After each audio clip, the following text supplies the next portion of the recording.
Abra sua Bíblia comigo, Mateus capítulo 6, que é o nosso texto chave para essa série.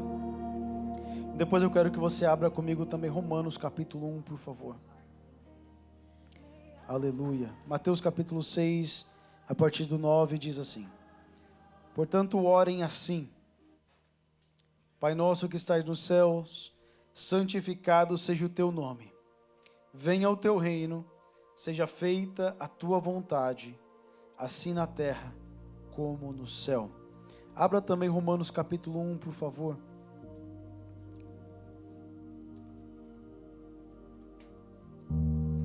Romanos capítulo 1.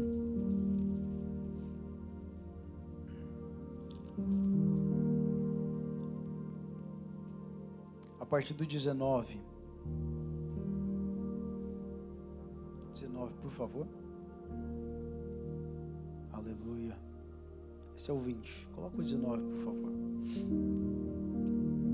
Pois o que se pode conhecer a respeito de Deus é manifesto entre eles, porque Deus lhes manifestou.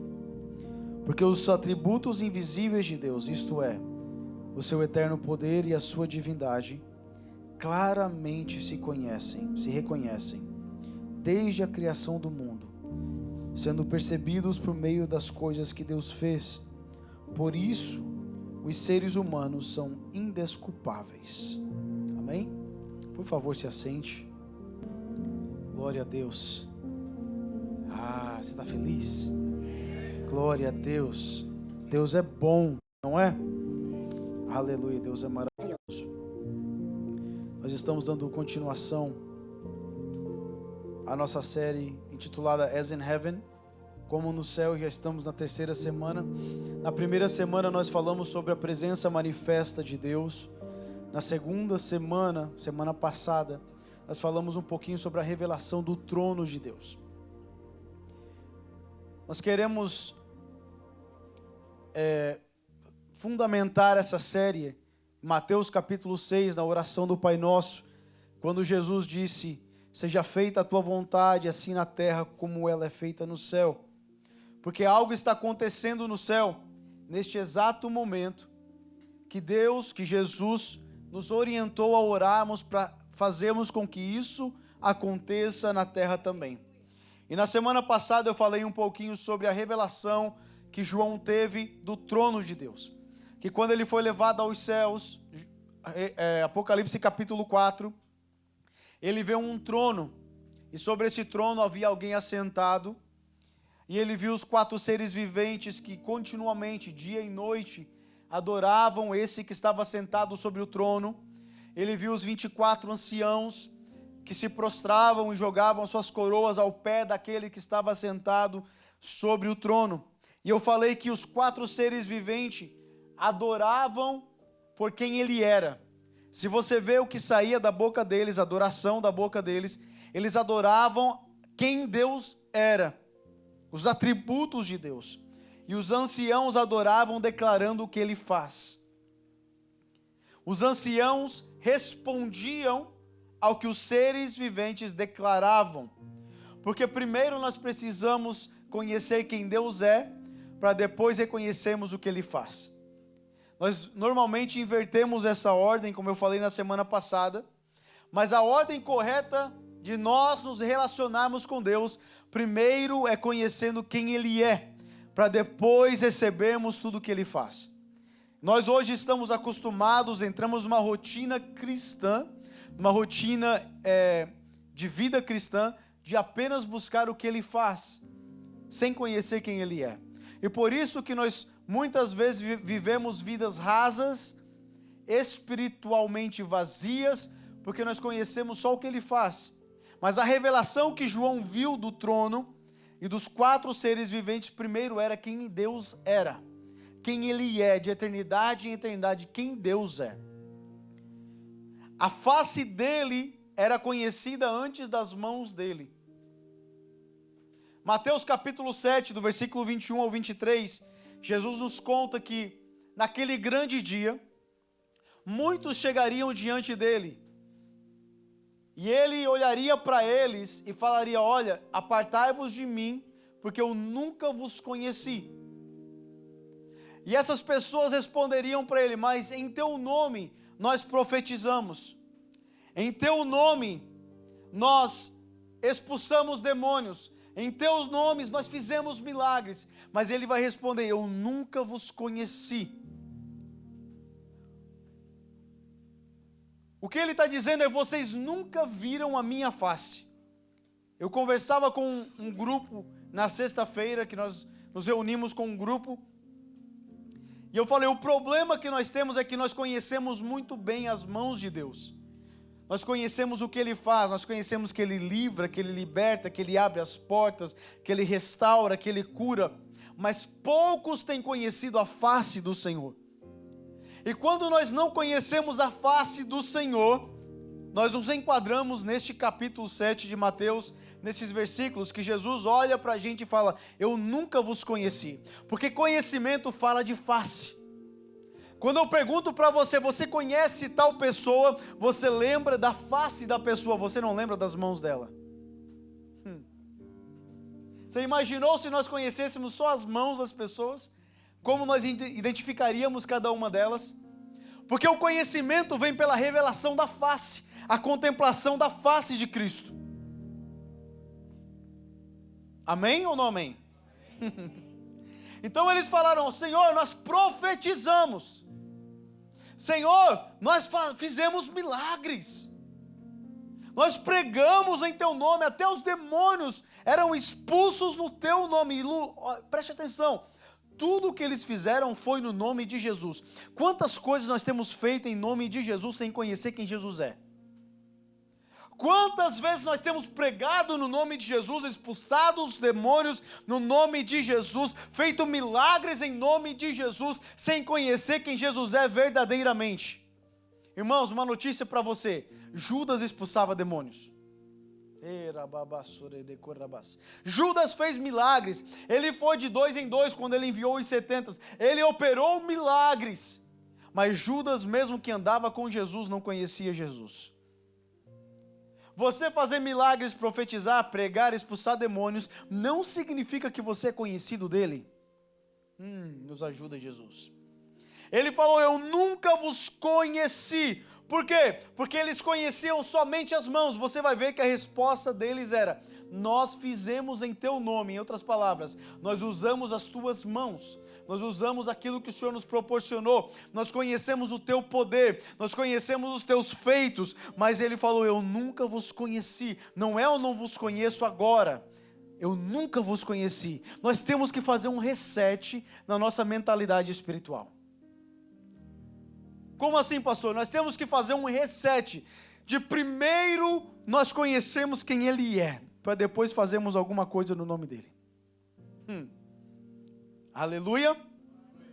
Estes reconheceram as mãos, o poder, o que ele fazia, mas nunca contemplaram a face dele. A intimidade com Deus, o conhecer, só vem no olhar da face, não vem no conhecer as mãos. A razão que os 4 seres viventes adoravam continuamente, a razão que os 24 anciãos se prostravam e lançavam as suas coroas aos pés de Jesus, aos pés daquele que estava sentado no trono, é porque eles não dependiam do que Ele faz, eles conheciam quem Ele é verdadeiramente. Você está entendendo? Estamos juntos? Então, para trazermos o céu à terra, nós precisamos fazer com que a vontade de Deus prevaleça na terra como ela prevalece no céu. E para que a vontade de Deus prevaleça na terra, nós precisamos começar a olhar na face dele, contemplar quem ele é. A nossa adoração, e hoje vai ser muita informação, eu entendo isso, por favor me aguentem hoje. A nossa adoração, o nosso relacionamento estão limitados ao conhecimento que nós temos dele. Entenda isso.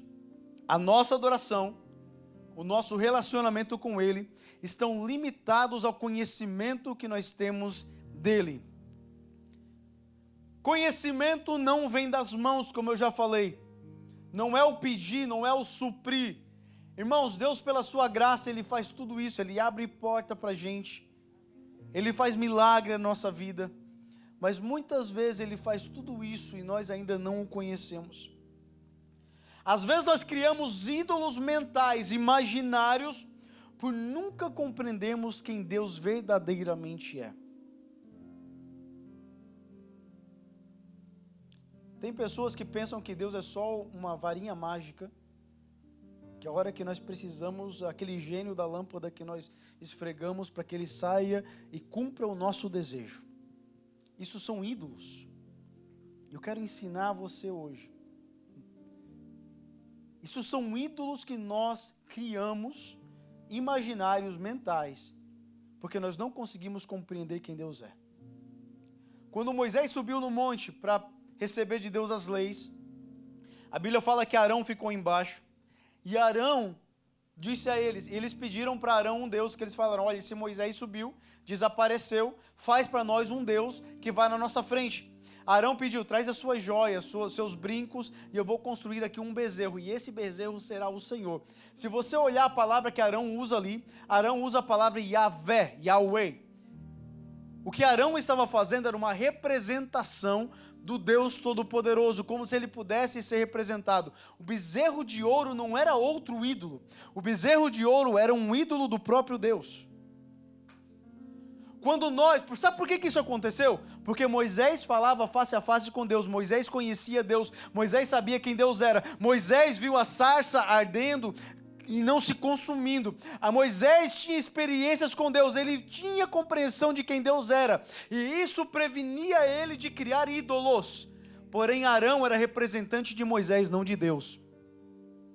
Arão não conhecia Deus verdadeiramente, Arão conhecia Moisés.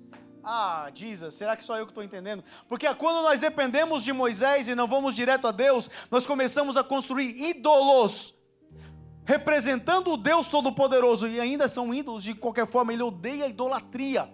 Aí Arão falou, olha, traga para mim as suas joias, traga para mim os seus brincos, eu vou construir um Deus, Yahvé, o Senhor, esse é o Deus que nos tirou do Egito. E o que ele fez ainda? Construiu um ídolo e atribuiu os feitos de Deus ao ídolo. Ah, Jesus, você não está entendendo, peraí, vai ficar um pouquinho mais profundo. Ele falou que quem abriu o mar vermelho foi o ídolo. Sabe o que ele estava falando? Quem livrou eles da mão de Faraó foi um ídolo. Quando nós não contemplamos a face de Deus, nós atribuímos a bondade de Deus, a misericórdia de Deus a ídolos. É por isso que nós não podemos depender de Moisés, nós temos que ir direto na montanha e ver quem Deus é. Moisés não construiu ídolos porque ele via Deus face a face. Certa vez Miriam quis se engrandecer, porque Miriam era a irmã mais velha de Moisés, e Arão também falou, será que Deus só fala com Moisés então? E começou uma rebelião contra Moisés.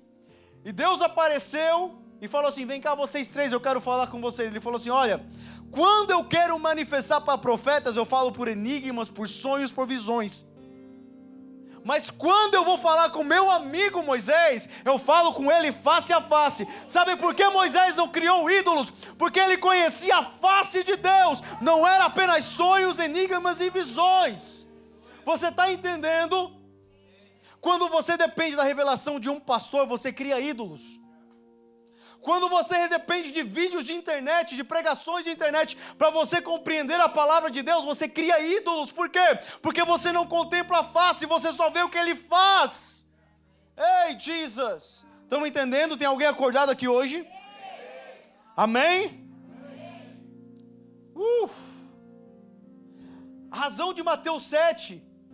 Jesus falou, vocês fizeram, mas não me conheceram. Irmãos, eu temo que nós um dia podemos chegar neste lugar, esse grande, maravilhoso, esperado dia, Jesus falar, cara, você fez tanto, você se sacrificou, mas com a intenção e motivação errada, você nunca me conheceu, você foi Marta a vida toda e nunca se deixou ser Maria. Escute, não tem nada errado em você ser Marta. Contudo que você não perca a visão que a parte de Maria era mais importante. Quando a parte de Marta se torna mais importante que a de Maria, você constrói ídolos porque você não consegue sentar aos pés dele. Você não está me entendendo. Ei, Jesus, estão acordados, gente? Hoje vai pegar um pouquinho. Preste atenção. É importante você prestar atenção nisso. Às vezes nós colocamos Deus numa caixinha e pensamos, se eu ir só no domingo, se eu só estiver na igreja, está bem. Só conheço as mãos. Só conheço o que Ele faz. Eu só louvo pelo que Ele fez. É a reação dos anciãos. Os anciãos louvavam pelo que Ele fazia. Quando eu venho à igreja, eu estou... Preste atenção. O que nós acabamos de fazer é parte da adoração, mas não é adoração na sua totalidade. É louvor. Eu vou falar sobre isso em algumas semanas. Mas o que nós fazemos é louvor. Nós louvamos a Deus. O louvor é a segunda parte. É o que os anciãos faziam em resposta ao que os 4 seres viventes fizeram. Porque quando você conhece quem Ele é, o seu louvor é verdadeiro. Mas quando você não conhece quem Ele é, quando você não contempla a face, o seu louvor se torna louvor a ídolos. Porque você está aqui olhando, querendo louvar a Deus, mas imaginando um velhinho sentado no trono. Eu vou lá na raiz de tudo. Você está entendendo? Então o nosso ativismo, as nossas obras não geram intimidade com Ele. Eu quero que você entenda que o que Jesus falou, o que eles falaram para Jesus, são todas coisas lícitas de se fazerem. Pregar, expulsar demônios, operar milagres. É lícito, é bom fazer isso, mas não gera intimidade, são coisas secundárias. A melhor parte de tudo isso é conhecê-lo, é desfrutar dele. A melhor parte que é no céu, eu já falei isso e vou falar talvez todas as semanas, a melhor parte do céu é Jesus, é conhecer Jesus, é conhecer a Deus, é desfrutar da presença, da amizade, da intimidade dele. Pastor, então como que eu posso contemplar a face do Senhor? Como que eu posso realmente entender quem Deus é? Vamos lá, vou começar no básico do básico. A palavra de Deus é a maior revelação que Deus nos deu. E deve ser o ponto inicial e principal para qualquer um que se chama discípulo de Jesus. Todos juntos? Amém? Nós não podemos nos contentar com o que alguém diz que ele é. Lembra que eu falei agora sobre Arão e Moisés? Arão se contentava com o que Moisés falava. Deus falava com Moisés, Moisés falava com Arão, Arão falava com o povo. E às vezes nós temos nos contentado com aquilo que ouvimos em pregações, em ministrações de outras pessoas e não temos a mínima responsabilidade como os discípulos de abrir a palavra de Deus e encontrar Deus nessa revelação. Estamos entendendo? Agora eu quero que você imagine um homem que está prestes a se casar. Ou melhor, está com a ideia de se casar. E ele falou, eu vou procurar uma noiva para mim, eu quero casar. Estou preparado, já preparei minha casa, já tenho meu carro, já tenho minha profissão, agora eu vou casar. Só que ao invés dele sair para procurar uma noiva, ele envia alguém para ir no lugar dele. Essa pessoa que ele enviou, primeiramente, não tinha nenhuma intimidade com ele. Porque ele enviou um estranho. E aí esse estranho volta e fala assim, olha, a noiva que você quer, ela é assim, assim, assim, essas são as qualidades, esses são os defeitos, essa é a roupa que ela veste, isso é o que ela gosta. Quem teria coragem de se casar dessa forma?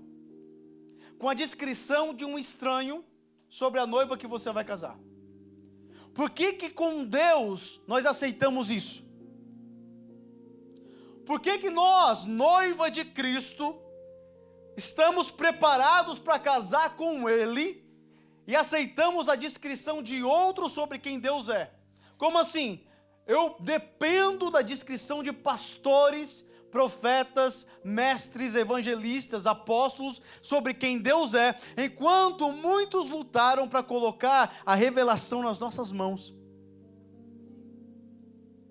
Nós dependemos que o pastor... Escute, eu não estou tirando aqui a responsabilidade pastoral. Por isso que eu estou ensinando hoje, é uma das minhas responsabilidades. Mas você não pode depender de eu descrever Deus para você. Você precisa conhecê-lo intimamente, pessoalmente. Como? Eu não tenho coragem nem de comprar um carro pela descrição dos outros. Eu tenho que ir lá ver o carro, ver se é bom, abrir o motor. Não entendo nada de motor, mas eu abro para ver o barulhinho. Eu não tenho coragem, gente.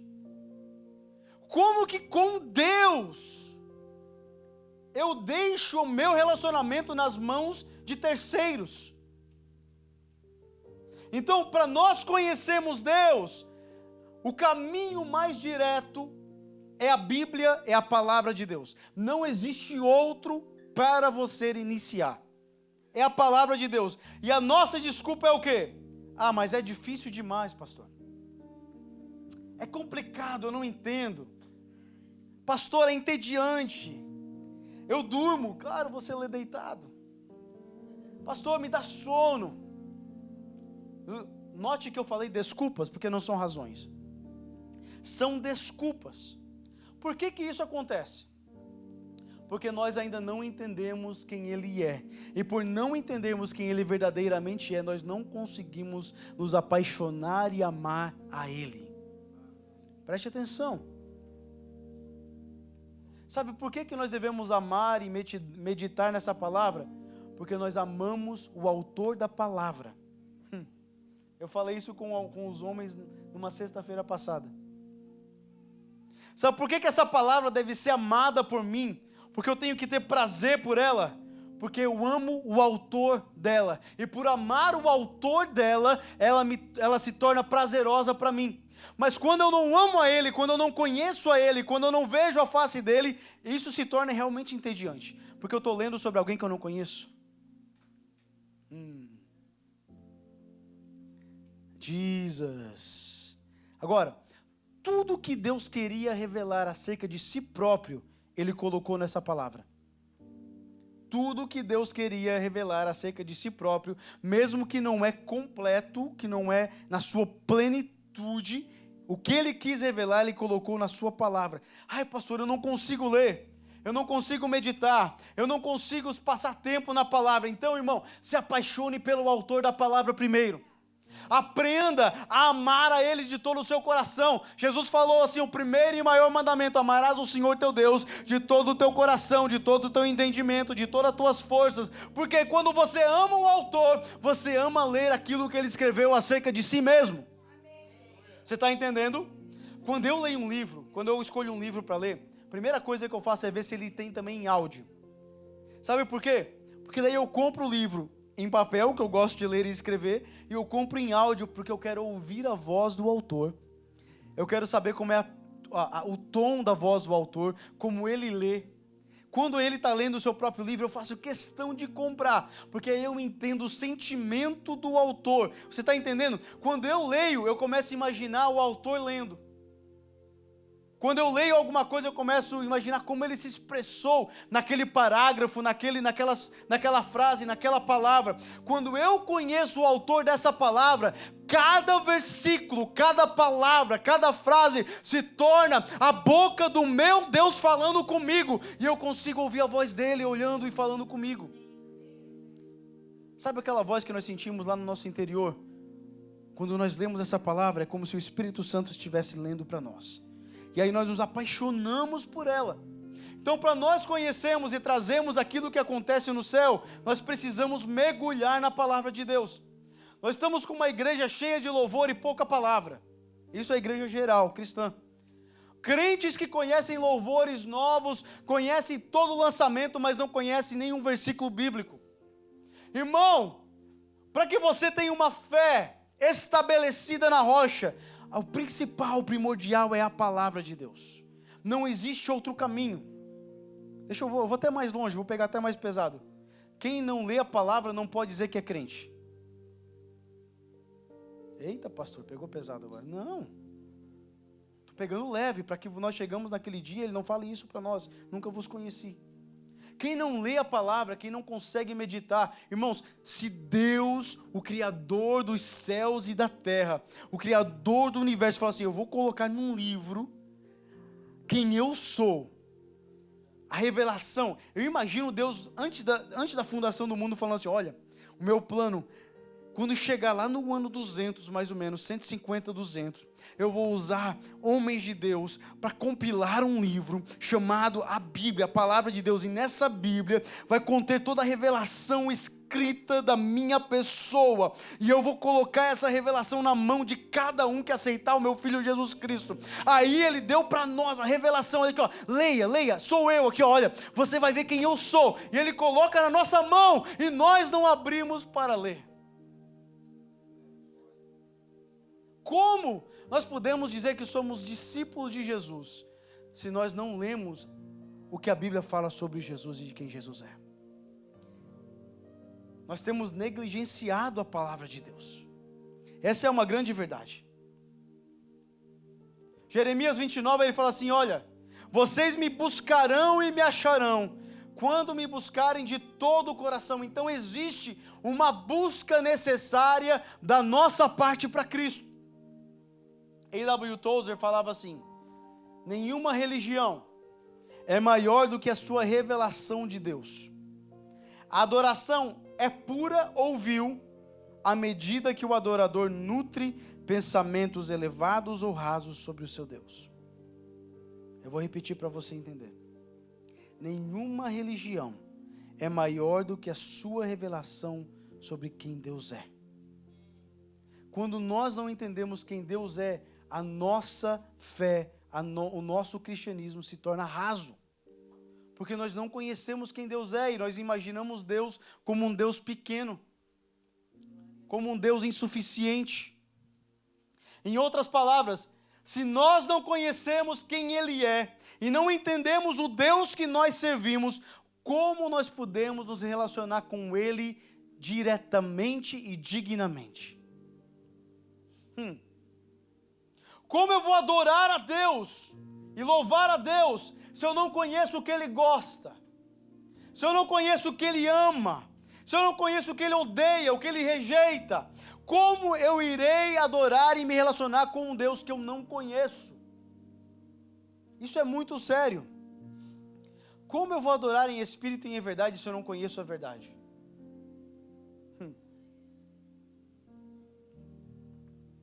Irmãos, eu vou falar sobre adoração daqui a alguns domingos, mas só uma prévia para vocês.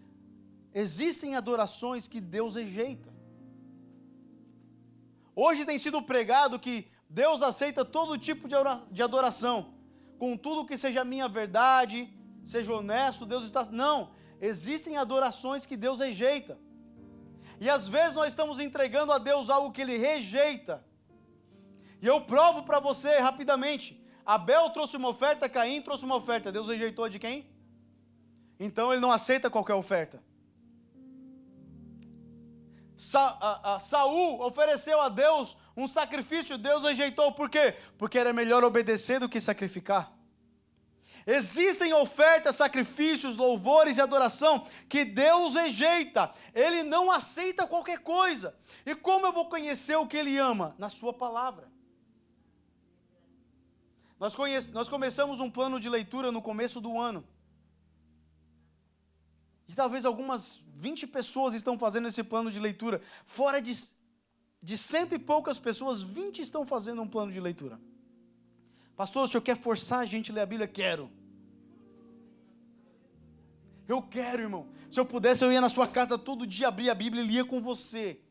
Porque é a palavra que transforma.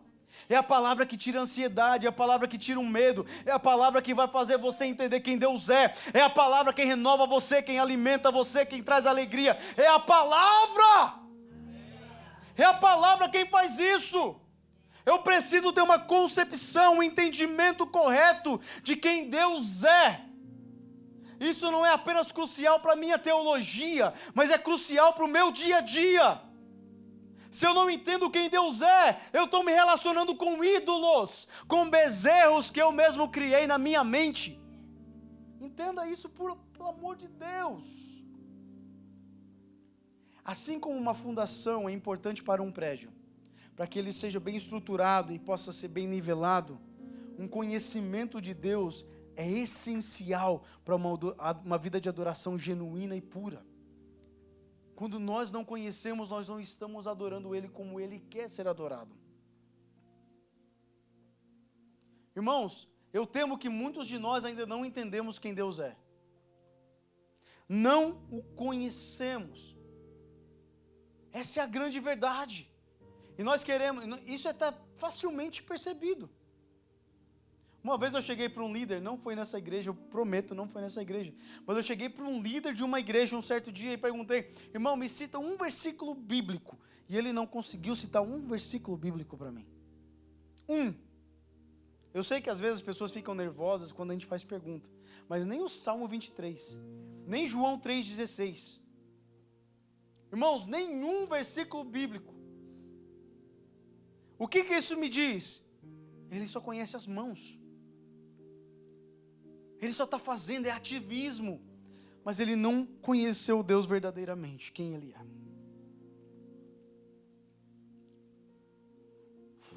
Então a palavra de Deus, ela é necessária para uma vida saudável, uma vida plena, uma vida com intimidade com Deus. Se você não tem o hábito da palavra de Deus, eu quero recomendar, encorajar, forçar você, obrigar você, vou até disciplinar você se você não lê a palavra de Deus. Porque você não pode ser crente sem ler a palavra de Deus.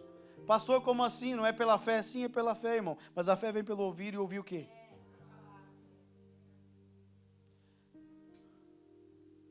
Irmão, não tem como você e eu dizermos que somos discípulos de Jesus se nós não abrirmos essa palavra todos os dias e deixar ela nos confrontar, deixar ela nos mudar, deixar ela acusar os nossos pecados e mostrar o quanto nós somos sujos. De você abrir a Bíblia e chorar e dizer: Senhor, é isso aqui mesmo, eu preciso melhorar muito, eu preciso melhorar muito para ser como o meu Jesus. Senhor, é isso aqui mesmo. É isso aqui que o Senhor está pedindo para mim, amar o meu próximo. Não andar na carnalidade. Não andar no... Ei! É isso aqui, a obra da carne. Porque se você não abre essa palavra, ninguém te confronta. Ninguém te confronta. O trajeto necessário para todo relacionamento com o Altíssimo e fundamental é a palavra de Deus. Não existem atalhos. Não existem atalhos. Mas pastor, se eu ficar a vida toda só louvando, aleluia, glória a Deus, Jesus vai vir e você vai ficar. No céu ele já tem isso. Irmãos, não existem atalhos. A palavra de Deus é o que nos alimenta. Não é a oração, não é o louvor. Oração não é alimento não, é palavra que alimenta.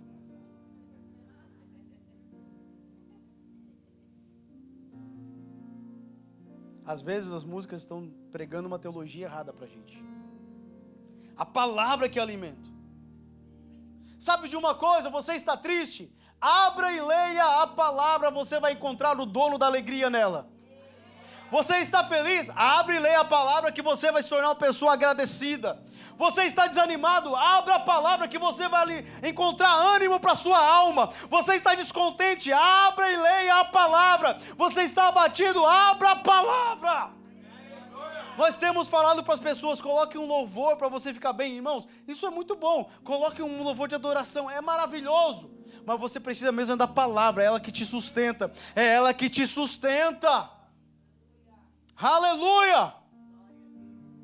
Ela revela Deus para você e te leva a uma vida de intimidade. Não existe crente com intimidade se ele primeiro não tiver intimidade com a palavra que revela o Criador. Não existe. A palavra é quem te liberta. João 8,32: e conhecereis a verdade, e a verdade...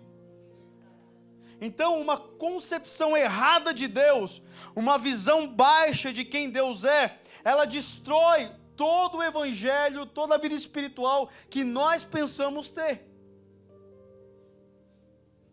Mas quem contempla Deus na palavra, quem consegue meditar nela de dia e de noite, ei, Jesus, se torna uma rocha inabalável. Se torna aquela casa que foi construída sobre a rocha. Pode passar os ventos, podem correr os rios, podem soprar, podem passar o que for, pode vir terremoto, pode vir redemoinho, pode vir, porque eu estou fundamentado, eu estou alicerçado sobre a rocha que é Jesus. Quando eu estou nessa palavra, o desânimo pode até vir, mas ele não fica por muito tempo. A murmuração, ela não fica por muito tempo. Por quê? Porque a palavra me esconde no esconderijo do Altíssimo, a sombra do Onipotente. Deus é o meu refúgio e fortaleza, socorro bem presente na angústia. É a palavra quem produz isso em nós. Quando eu estou desanimado, eu declaro a palavra. Quando eu estou sendo condenado, sentindo condenação, eu começo a declarar: nenhuma condenação há para os que estão em Cristo Jesus, que não andam segundo a carne, mas segundo o Espírito. Ei, eu começo a declarar o que é a palavra, irmão. Nós temos o hábito de muitas vezes colocar louvores para nos animar. O problema é que o louvor acaba.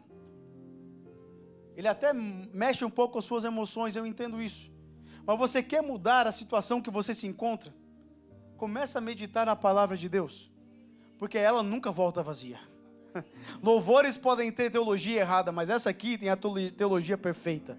Essa aqui revela o Deus perfeito. Irmão, começa a meditar nessa palavra. Começa a declarar a palavra sobre a sua vida. Escute o que eu vou falar para você. Entra na sua casa, abra a sua Bíblia, traga os seus filhos para perto e começa a declarar a palavra de Deus sobre a vida deles. Começa a declarar a palavra de Deus sobre a sua família, sobre a sua casa, sobre o seu trabalho, sobre o seu problema. Pastor, eu estou ansioso. Sobre a sua ansiedade. Não andeis inquietos por coisa alguma.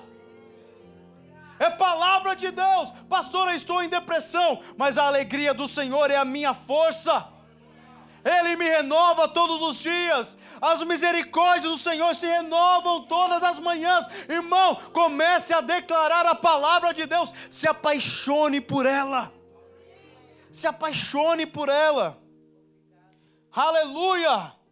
Tudo pode desmoronar, mas aquele que cumpre as minhas palavras, assemelhá-lo-ei a um homem que construiu a sua casa sobre a rocha. Jesus falou assim: existem dois, um que ouve e não pratica. O outro ouve, ou vou colocar aqui, medita, lê, medita e pratica. Esse eu vou assemelhar ele a um homem que construiu a casa sobre a rocha. Sabe o que é isso? Pode vir crise. Hey, Jesus. Podem passar as crises, mas pastor, vai mudar o governo. Podem passar governos. Mas pastor, o dólar está alto, está baixo. Pode aumentar, pode abaixar. A minha segurança não está em nada que o mundo oferece. A minha segurança está naquele que se revelou para mim através da sua palavra. Aquele que me falou assim: ó, eu estarei convosco todos os dias até a consumação dos séculos. Eis que eu não vou deixar vocês órfãos. Eu enviarei outro Consolador. Ele está conosco. Eu declaro a palavra de Deus sobre a minha situação. Tem pessoas falando assim: eu declaro em nome de Jesus. Irmão, sabe uma coisa? A sua declaração não tem poder nenhum se você não declarar a palavra de Deus em cima dela. Eu não tenho em mim mesmo poder nenhum para declarar nada além da palavra de Deus. Então toda declaração que eu faço, e olha, a minha boca tem poder, principalmente quando eu declaro a palavra de Deus sobre a minha vida. Você pode declarar a palavra de Deus, sim. Isso é poder de Deus para nossas vidas. O que eu faço? 1000 cairão ao meu lado, 10.000 à minha direita, mas eu não serei atingido. Recomece a declarar. Você precisa declarar sobre os seus filhos.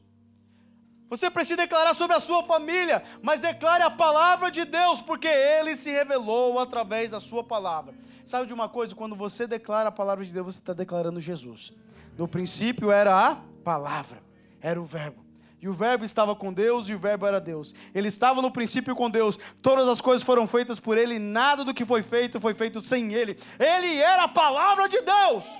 Então você declara Jesus. Você quer encontrar Jesus? Pastor, eu não sinto Jesus. Quer encontrar? Abra as páginas da sua Bíblia. Medite nessa palavra. Mergulhe nela. Você vai encontrar Jesus rapidinho. De Gênesis a Apocalipse, Ele está lá. Nós estamos lendo, progressivamente, a palavra de Deus de Gênesis a Apocalipse. E é interessante que você vai lendo, você encontra ele em Gênesis, em Êxodo, você encontra ele em Levítico, Deuteronômio, você encontra ele em todos os livros da Bíblia. Ele está lá, a palavra está lá. Então, para nós conhecermos quem Deus verdadeiramente é, ponto de partida é a palavra de Deus. Não podemos conhecer Ele além daquilo que a palavra revelou. Não que Ele esteja contido somente no que Ele revelou. Eu quero que você entenda isso. Não é que Ele está contido somente no que Ele revelou, mas o que Ele revelou aqui contém a revelação perfeita de quem Ele é. Então, como que nós podemos conhecer a Deus? Através da palavra, através da revelação da palavra. Agora, quanto mais nós mergulharmos nessa palavra, mais nós vamos enxergar Jesus. E aí Colossenses vem nos falar algumas coisas muito lindas. Eu quero que você abra comigo em Colossenses capítulo 1, por favor. Abra comigo capítulo 1. Eu quero ler do 13 em diante. Olha o que um certo escritor falou. Em Cristo e por Cristo, Deus efetua a sua autorrevelação. Embora Ele se revele não a razão, mas a fé e o amor. Então, em Cristo e por Cristo, Deus se fez revelar a toda a humanidade. E Ele se revela não pela razão, mas pelo amor. Somente podemos conhecer a Deus na sua totalidade, na sua plenitude, através da pessoa de Cristo. Olha o que fala Colossenses 1,13. Ele nos libertou do poder das trevas e nos transportou para o reinado do seu Filho amado, em quem temos a redenção e a remissão dos pecados. Ele é a imagem do Deus invisível, o primogênito de toda a criação. Você entende quando ele fala primogênito? Se você não entende, eu vou explicar daqui a pouquinho para você. Pois nele foram criadas todas as coisas, nos céus e sobre a terra, as invisíveis, as visíveis e as invisíveis, sejam tronos, sejam soberanias, quer principados, quer potestades. Tudo foi criado por meio dele e para ele. Ele é antes de todas as coisas, nele tudo subsiste. Ele é a cabeça do corpo, que é a igreja. Ele é o princípio, o primogênito dentre os mortos, para ter a primazia em todas as coisas. Agora preste atenção, porque Deus achou por bem que nele residisse toda a plenitude. Deus achou por bem que na pessoa de Cristo toda a plenitude de Deus, de tudo que foi criado, residisse. Para nós trazermos o céu para a terra, os céus têm uma revelação perfeita de quem o Cordeiro é. Nós precisamos ter uma revelação de quem Cristo é, a plenitude de Deus para este tempo. Você está entendendo? Não, pelo jeito não. Colossenses 2:9, por favor. Melhor 1:26 ao 27. Colossenses 1:26. O mistério que esteve escondido durante séculos de geração, mas que agora foi manifestado aos seus santos. A estes quis dar a conhecer a riqueza da glória deste mistério entre os gentios. Olha só, que é Cristo em vocês, a esperança da glória. Esse mistério estava escondido durante séculos de gerações, mas Deus decidiu, na plenitude dos tempos, revelar este mistério. Quem era esse mistério? Cristo em nós. Ele decidiu oferecer Cristo por nós, revelar Cristo a nós, para que Ele preenchesse tudo em todos e fosse a plenitude de tudo. Para conhecermos a Ele, nós precisamos conhecer primeiro quem Cristo é. 2:9 diz assim, falando de Cristo ainda, Colossenses 2:9, porque nele habita corporalmente toda a plenitude da divindade. Você quer conhecer quem Deus é? Conheça Jesus. Ele falou assim, eu e o Pai somos um. Você quer ver Deus? Veja Jesus. Você quer se relacionar com Deus? Relacione com Jesus, porque nele habita corporalmente, num corpo glorificado, toda a plenitude da divindade. Jesus não é menos Deus, nem mais Deus. Ele é totalmente Deus. Você está entendendo? Amém ou não amém? Amém. Glória a Deus. Depois ele me perguntar, mas depois do culto me faz algumas perguntas.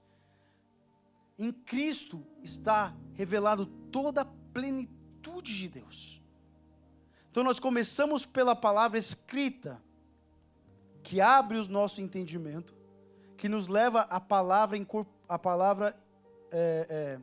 corpórea, assim que se fala, encarnada, que é Cristo, que é a plenitude de Deus. A palavra é a chave de tudo. Se eu quiser conhecer Cristo, sem a palavra, eu vou ficar sozinho. Não existe conhecimento de Cristo sem a palavra. Não existe. Mas pastor, e quando não havia palavra? Pela graça de Deus, o mistério estava ainda escondido e Deus se revelava aos seus da medida que Ele queria. Mas o plano de Deus é que um dia essa palavra chegasse até nós. A plenitude dessa palavra chegasse até nós, para que através dela nós tivéssemos a revelação de quem Cristo é. E Cristo em nós é a esperança da glória. Você está entendendo ou não? Glória a Deus. Então hoje eu vou terminar com isso aqui. Eu quero explicar um pouquinho sobre quem Deus é, porque eu estou com medo que nós não entendemos o Deus que nós servimos. Nós não compreendemos o Deus que nós servimos. Eu li Romanos 1:20 no princípio, que fala assim: porque os atributos invisíveis de Deus, isto é, o seu eterno poder e a sua divindade, claramente se reconhecem desde a criação do mundo, sendo percebidos por meio de coisas que Deus fez. Por isso, os seres humanos são indesculpáveis. Deus quer revelar os seus atributos à sua igreja, aos seres humanos. Ele quer revelar, e Ele já revelou os seus atributos através das coisas que foram criadas.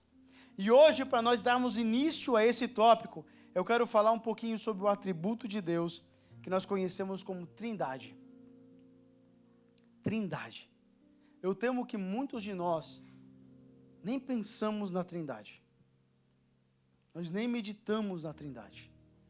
Nós nem conhecemos. Se eu perguntasse para alguém, me explica um pouquinho sobre a Trindade, eu creio que nós vamos ficar em silêncio por algum tempo. Irmãos, deixa eu começar dizendo, nunca poderemos compreender a Trindade na sua totalidade. Nunca. Se nós conseguíssemos compreendê-la completamente, ela não seria Deus. Tudo que nós conhecemos de Deus, nós conhecemos em partes. É aquilo que Ele revelou para nós. Então nós nunca conheceremos na sua plenitude. E eu creio que nós passaremos toda a eternidade conhecendo quem Deus é. Eu vou falar na semana que vem sobre um dos atributos de Deus, que é a infinitude. Que Ele não tem fim, nem começo, nem fim. Nós vamos passar o resto das nossas vidas eternas conhecendo quem Deus é. Mas a Trindade é um tópico que é muito importante para nós entendermos hoje. Que o nosso Deus, Ele é triuno. 3 pessoas em um. Pastor, eu sei, eu já vi falar sobre o ovo, já vi falar sobre o shampoo 3 em 1, já vi falar todos esses exemplos. Irmãos, estes exemplos não conseguem descrever quem Deus é.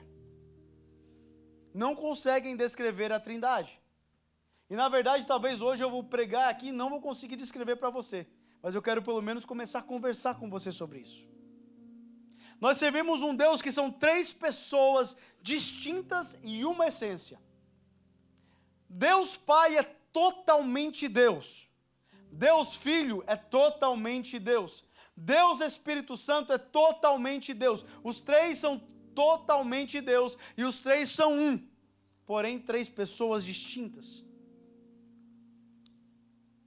Nós não podemos ter um relacionamento com o Altíssimo sem entendermos que Ele existe em 3 pessoas. Porque senão nós criamos ídolos. E isso é o que eu quero chegar. Quando nós não entendemos que existem 3 pessoas na cabeça de Deus, the Godhead, em inglês faz mais sentido. Se nós não entendemos que existem 3 pessoas, nós criamos ídolos na nossa mente e separamos como se o Pai fosse um, o Filho fosse um e o Espírito Santo fosse um, totalmente separados. E aí nós criamos um Deus que são 3 deuses separados, um pluralismo que se torna uma idolatria que o próprio Deus acusou. Nós não podemos de forma alguma dividir os 3. Em nenhum momento da história da eternidade, antes da criação do mundo e por toda a eternidade, em nenhum momento eles serão divididos. Você está entendendo? A Bíblia nos dá indícios e nos leva a entender na plenitude, na existência da Trindade. Porém, a Bíblia não fala a palavra Trindade nela. Mas Jesus, quando ele fala assim, ide por todo mundo, fazei discípulos, batizando em nome de quem? Do Pai, do Filho e do Espírito Santo. Ele fala de 3. Jesus falou, eu e o Pai somos um. Ele sempre se referia ao Pai dele, já dando a entender que era mais de uma pessoa. Jesus falou, eu vou rogar ao Pai, e Ele vai enviar outro Consolador, e Ele vai ensinar vocês todas as coisas, já dando a entender que existe uma terceira pessoa. Existem 3 pessoas distintas, porém uma. E isso é importante que nós entendamos, gente. É muito importante que nós entendamos. Mas, pastor, a palavra Trindade não contém na Bíblia. É verdade, ela não está. Como muitas outras coisas não estão na Bíblia. Se fôssemos usar este princípio, a palavra unicistas também não está na Bíblia. Unicista é aquele que crê que é um Deus apenas, ou que é uma pessoa apenas que se manifesta em modos, chama-se modalismo. Está ficando bem holoteologia hoje, né? Modalismo é quando eles creem que é uma pessoa apenas que se manifesta de modos diferentes. Mas nós não cremos assim, nós cremos que são 3 pessoas. E uma prova muito nítida dessa é que, quando Jesus foi batizado, ao ser tirado das águas, ele ouviu do céu uma voz que diz, esse é o meu filho amado em quem eu tenho prazer, e o Espírito Santo desceu sobre ele em forma de pomba. Ali estava a Trindade sendo revelada. Então nós servimos um Deus triuno, Trindade mais um, e Ele é real. Ele é real. E nós precisamos aprender a nos relacionarmos com os 3.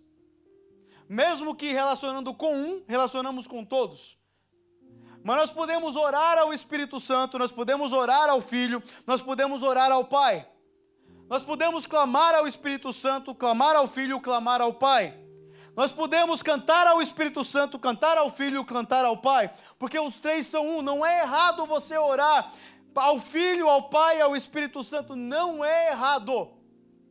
Eles são um. Em nenhum momento da história os 3 fizeram alguma coisa separados um dos outros.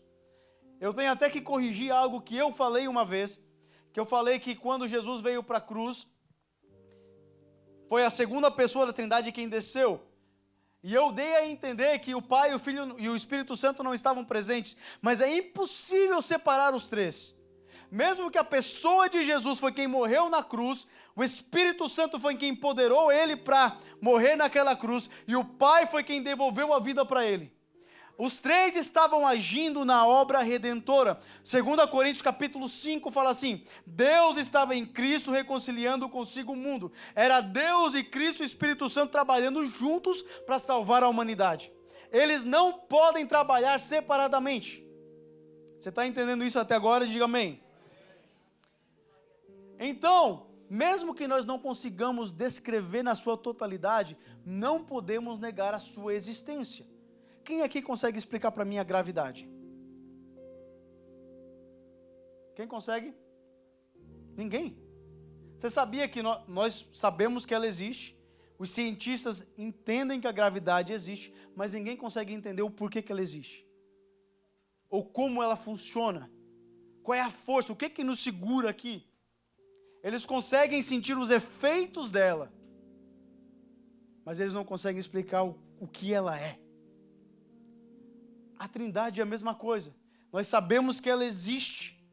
Nós sabemos conhecemos os efeitos dela, mas não conseguimos entender na sua totalidade como funciona isso, and it's okay. Eu quero deixar você bem calmo. It's okay. Não tem problema você não compreender completamente. É por isso que Ele é Deus e nós somos seres humanos. Tem coisas de Deus que nós não vamos entender. O amor de Deus não é igual ao nosso amor, a justiça de Deus não é igual à nossa justiça. Nós não podemos compreender totalmente Deus, e por isso que Ele é Deus. Se nós compreendêssemos tudo sobre Deus, Ele não seria Deus. It's okay. Na verdade, o fato de nós não conhecermos completamente, ou não entendemos completamente, ainda mais magnifica a grandeza do Altíssimo. Você está entendendo? Diga amém, por favor. Amém. Glória a Deus. Quando eu pergunto assim, você está entendendo? Fala amém. Então nós sabemos que eles são três. Eu falei que hoje era bastante informação, mas vai fazer sentido. Três pessoas distintas em uma essência. Um só Deus. Formam um só Deus. E ela precisa se tornar realidade em nossas vidas. Nós precisamos pensar em Deus como um ser triuno. Nós pensamos em Deus muitas vezes como um ser único. E não é. Ele é um ser triuno. Pai, Filho e Espírito Santo. É a trindade na unidade. Nós não devemos nunca confundir as pessoas e nem tentar dividir a substância. Isso é muito importante. Não temos como dividi-los, mas também não podemos confundi-los. 200 anos depois da cruz, depois que Jesus ressuscitou, surgiu um cabra chamado Ário. É porque eu olhei para Daniele, me lembrei do nordestino. Surgiu um homem chamado Ário, e ele surgiu com uma...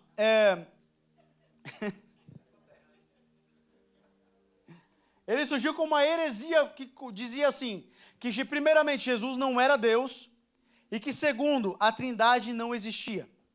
Então ele diminuiu a divindade de Jesus, para provar que a trindade não existia. Porque todas as vezes que nós negamos a trindade, nós necessariamente negamos que Jesus é Deus. Você está entendendo? É por isso que os mormons, testemunhos de Jeová e até mesmo os adventistas têm na sua teologia que Jesus não é igual a Deus. Os mormons creem que Jesus era o arcanjo Miguel. Eles creem que o arcanjo Miguel se tornou em Jesus e veio e morreu na cruz. Para você ver, todas as vezes que nós distorcemos a trindade ou quem ela verdadeiramente é, nós tiramos a divindade de Jesus. Aí os pais da igreja se reuniram, 318 pais da igreja, no concílio de Niceia. E eles fizeram uma declaração de fé, e eu vou ler aqui um resumo para vocês. E eu quero que você preste atenção. Cremos em um só Deus, Pai Todo-Poderoso, Criador de todas as coisas, visíveis e invisíveis. E em um só Senhor, Jesus Cristo, o unigênito Filho de Deus, gerado pelo Pai antes de todos os séculos, luz da luz, verdadeiro Deus de verdadeiro Deus. Agora aqui é importante, ó. Gerado, não criado. Existe uma diferença de ser gerado e ser criado. Você está entendendo? De uma só substância, pelo qual todas as coisas foram feitas, e no Espírito Santo e vivificador, que procede do Pai e do Filho, que como o Pai e o Filho, conjuntamente é adorado e glorificado. Você entendeu isso? O Pai, isso aconteceu no ano 200 após Cristo. O Pai Todo-Poderoso, o Filho gerado do Pai. O que é ser gerado do Pai? Ele tem a mesma substância do Pai. Ele não foi criado, Deus não criou Jesus, como Ele também não criou o Espírito Santo. Ele gerou Jesus dele mesmo, como se Ele pudesse se dividir e fazer dele mesmo o Filho. A melhor explicação que eu tenho para isso é você imaginar Deus se dividindo em três.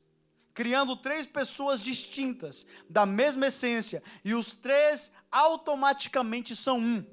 Eles têm o mesmo pensamento, eles têm a mesma vontade, eles têm o mesmo poder. E agora, quando que isso aconteceu, pastor? Antes da eternidade eles já eram 3. É por isso que a nossa mente não consegue compreender. Porque antes das coisas, do tempo existir, eles já eram 3. E sempre serão 3. É por isso que Ele é Deus. Você está conseguindo compreender isso? Eu quero que você, pastor, mas parece uma teologia, irmão. É porque você precisa entender quem Deus é. Se nós não entendemos quem Ele é, nós não conseguimos ter intimidade e relacionamento com Ele. Ele foi gerado antes da eternidade. O Pai gerou o Filho, o unigênito dele. E o Espírito procede dos 2. Isso é muito profundo, gente. Agora eu vou dar aqui só para nós terminarmos. Se eu conseguir. Os 3, entre si, têm tudo que eles precisam. Deixa isso sem Ken. Deixa a ficha cair, por favor. Entre si, eles têm tudo que eles precisam. E essa palavra precisar, na verdade, é uma antropomorfia. É uma palavra humana para descrever aquilo que não existe em Deus. É só para nós entendermos, porque Deus não precisa de nada. Mas só para nós entendermos, tudo o que eles precisam, eles têm entre os 3. Eles têm um amor perfeito, eles têm comunhão. Você está entendendo isso? Para que Ele criou a gente? Se Ele quisesse se sentir amado, Ele tinha o Filho e o Espírito. Ele é o amor. Eu vou falar sobre os atributos de Deus mais para frente. Ele é o amor. Deus não precisa do nosso amor, Deus não precisa da nossa devoção, Deus não precisa da nossa adoração, Deus não precisa da nossa afirmação, Deus não precisa da gente. Por isso que é tão lindo entender a Trindade, porque entre si eles eram perfeitos, plenos, completos. Mas sabe o que Ele fez? Ele decidiu criar eu e você, pela sua graça e pela sua misericórdia. Ele não precisava de mim, de você. Você está entendendo o amor dele? É por isso que Deus prova o seu amor para conosco, em que Cristo nos amou, sendo nós ainda pecadores. Quando Ele decidiu criar Adão, o ser humano, foi a graça e o amor de Deus sendo revelado na pessoa de Adão. Ele não precisava dos anjos. Ele tem tudo o que ele precisa na própria Trindade. Irmãos, é por isso que Paulo escreve em 2 Coríntios capítulo 5 e fala assim: o amor de Cristo nos constrange. Ele não precisava se incomodar com a Daelto. Ele não precisava se incomodar com a minha rebeldia. Ele não precisava se incomodar com o meu pecado. Ele não precisava, mas Ele decidiu nos criar e habitar em nós e ter relacionamento. Você parou para entender? O Espírito Santo de Deus, que tinha comunhão com o Pai e com o Filho eternamente, decidiu agora habitar dentro de seres falhos, pecadores como eu e você. Você está entendendo a grandeza disso? Você está entendendo como isso é profundo? Ele não precisava, mas Ele falou: eu vou criar um serzinho, é atribulado, vai me dar problema, mas eu amo tanto. E quando que Ele decidiu isso? Antes da fundação do mundo. Porque Pedro nos revela que antes da fundação do mundo o Cordeiro já tinha sido imolado. Antes da fundação do mundo, quando ele já tinha sido gerado, Ele decidiu criar o homem e falou: eu vou habitar nele, vou fazer morada nele, vou ter relacionamento com ele, vou fazer dele minha propriedade particular, ele vai ser sacerdócio real, eu vou habitar dentro dele, eu não preciso, mas eu quero. Você está entendendo? Ele não precisava, ele quis. O amor de Deus nos constrange. O amor de Deus nos constrange. E essa realidade é muito importante nós entendermos. Por quê? Porque quando João foi ao céu, capítulo 4 de Apocalipse, João viu a Trindade na sala do trono. Você está entendendo? Se nós queremos trazer o céu à terra, nós precisamos ter a concepção que João viu lá no céu. João viu Deus assentado no trono. Ele viu as tochas, as 7 tochas acesas, que é o Espírito de Deus, e ele viu o Cordeiro de Deus no meio do trono. Quando João entrou naquela sala do trono, quando ele subiu lá no céu, ele viu a Trindade.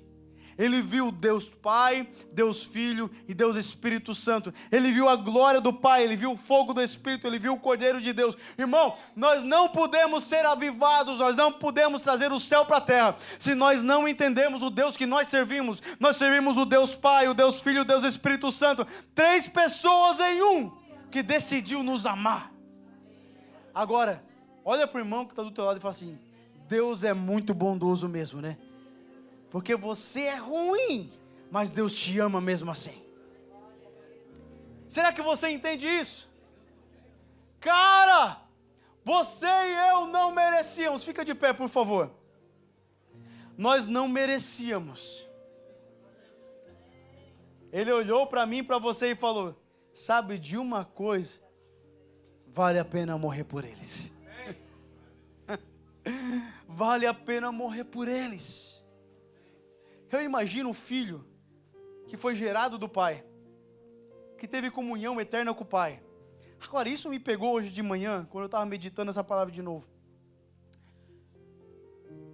Eu imagino a dor que Jesus sentiu naquela cruz, quando ele falou aquelas palavras: meu Deus, por que me abandonastes?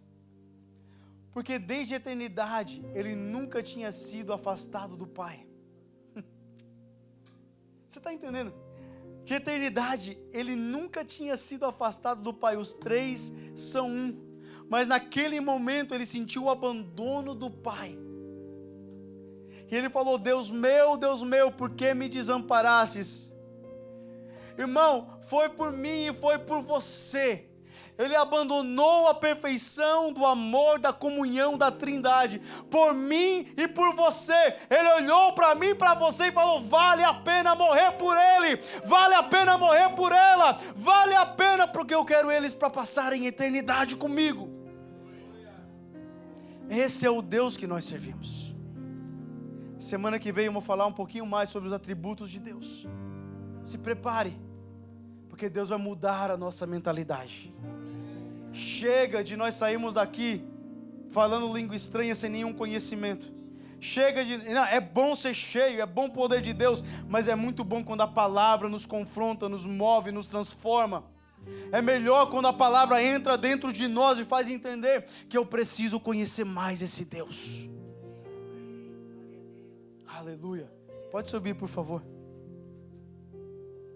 Pode subir, por favor.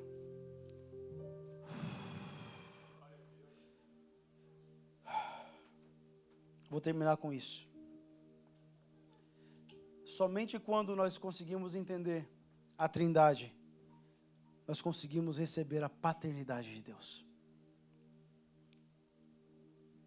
Enquanto eu não entender quem Deus é na Trindade, eu não consigo receber a paternidade de Deus sobre a minha vida. Tem muitas pessoas órfãos, espiritualmente órfãos, porque ainda não conseguiram entender que Deus é Pai, que Deus é seu Pai, porque eles não têm uma concepção correta da Trindade. Eles conseguem entender Jesus como o Senhor e o Espírito Santo como o ajudador, mas eles não entendem que foi gerado do Pai, o Pai das luzes, e Ele é seu Pai também. Sabe por que Ele entregou o seu filho que foi gerado? Por que Ele entregou o seu filho unigênito que foi gerado dele mesmo? Porque na entrega de um filho, Ele comprou para si muitos filhos e filhas que hoje clamam: Abba, Pai.